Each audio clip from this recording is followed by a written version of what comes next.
Caray, muchachos, ¿qué clase de susto me han dado? Orlando, volvimos a agarrarte soñando despierto, viejo. Bueno, soñar despierto no es malo.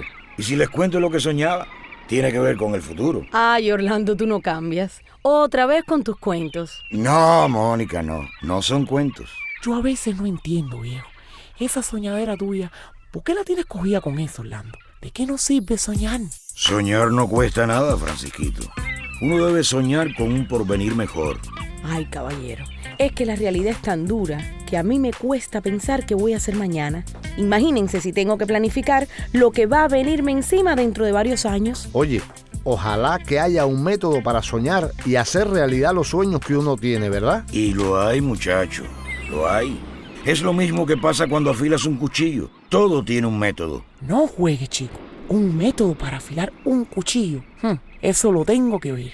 Miren, yo sigo 7 pasos para lograr un buen afilado. 7 pasos para afilar cuchillos y soñar el futuro. Así mismito. Pónganle cabeza a esto, que están a punto de conocer los viejos secretos de un oficio honrado. Y de paso, el método de los 7 ejes para conseguir un cambio para todos. Afilar un cuchillo es como soñar el futuro. Vaya, una visión a largo plazo. ¿Qué tiene que ver esa piedra con el futuro que uno desea? Esta es mi mejor piedra de amolar. La seleccioné por su tamaño, por su peso y por su textura. Porque sabía el trabajo tan duro que iba a tener todos estos años. Creo que voy entendiendo, viejo. Nuestros sueños deben ser a largo plazo. No hay que pensar solamente en lo inmediato. Exacto. Ven acá, chico, y cuando tú escogiste esa piedra de afilar, ¿pensaste que te iba a seguir siendo útil tantos años? Esa era la idea. Había otras piedras más fáciles de moldear, más cómodas, más livianas, pero yo tenía una imagen a largo plazo y sabía que me iba a seguir siendo útil en el futuro cuando la moldeara bien. Ven acá, viejo, ¿y tú pensaste que así iba a estar esta piedra con el tiempo? Óiganme, al principio era tosca y fea.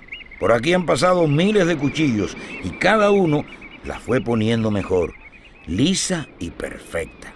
Así mismo son los sueños. Ahora a ver, ¿cómo quisieran que fuera Cuba dentro de 25 años? A mí me gustaría que hiciéramos unas olimpiadas aquí. Yo lo que más quisiera es que pasaran cosas, no sé, que hubieran transformaciones, que yo pudiera desarrollarme aquí y ser feliz, y no tener que irme a otra parte lejos de mi tierra.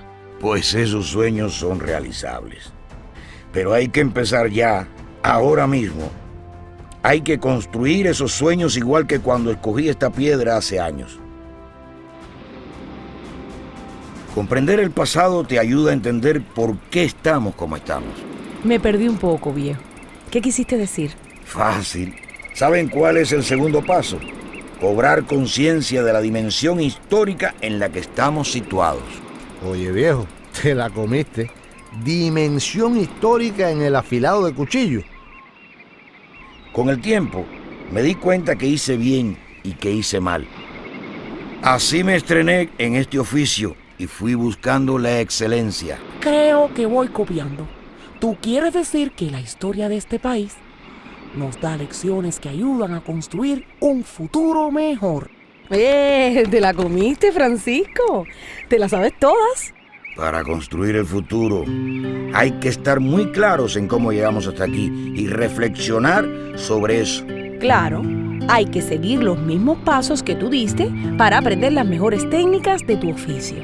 No, y evitar cometer los mismos errores que te provocaron heridas. Que le cua. Lo que yo propongo es que miremos al pasado y nos preguntemos, ¿cuáles son los 3 logros más importantes del pueblo cubano? ¿Qué cosas pendientes queremos alcanzar? ¿Y qué cosas conservaríamos del pasado y cuáles cambiaríamos? Suave, suave, viejo. Esas preguntitas se las traen. Hay que darle taller mucho rato. Y hay que encontrar esas respuestas.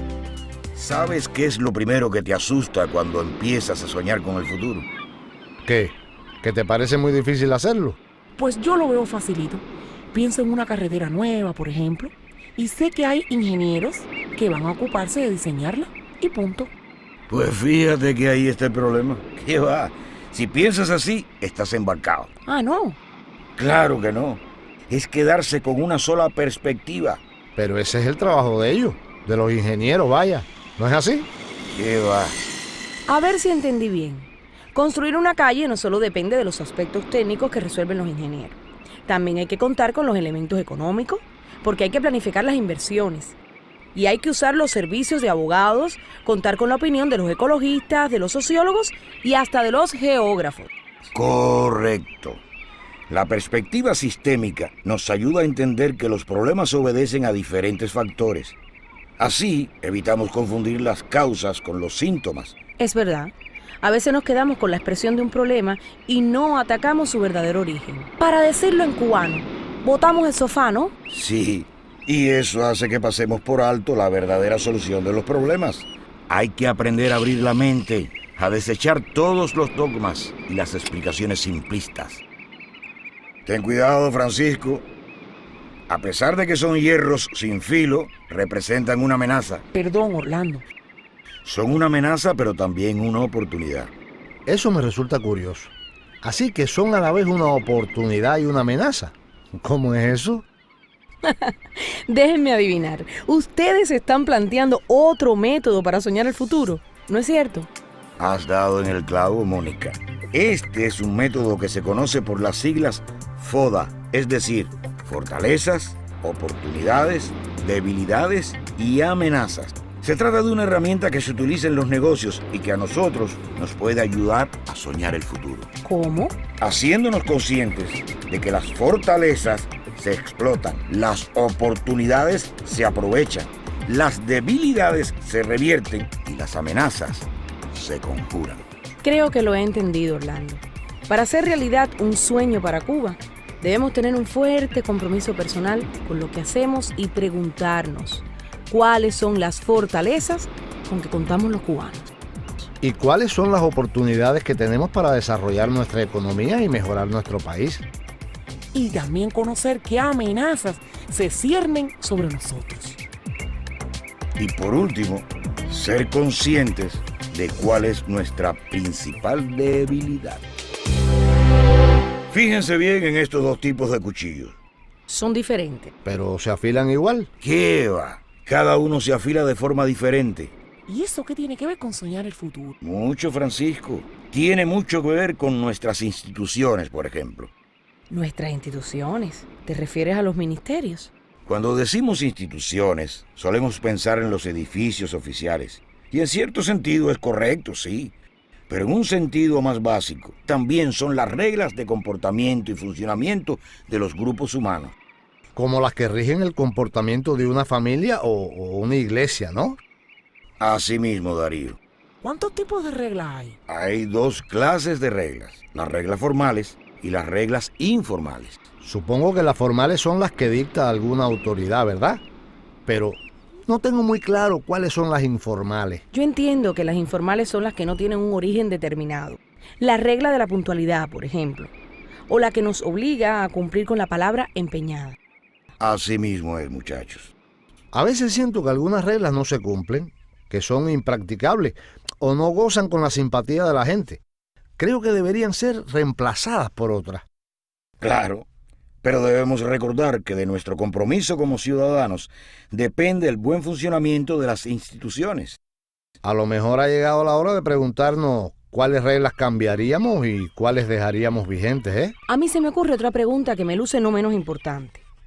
¿Cuál de las reglas ya existentes que me gustaría mantener en vigor no se está cumpliendo con seriedad? ¿Saben lo que me pregunto yo? Si hay reglas que me perjudican, ¿debo obedecerlas de todas formas? ¿Saben cuál es el artefacto más extraño que me han encargado afilar hoy? Una espada ninja. Esto, una hoz. Uf, eso se ve difícil.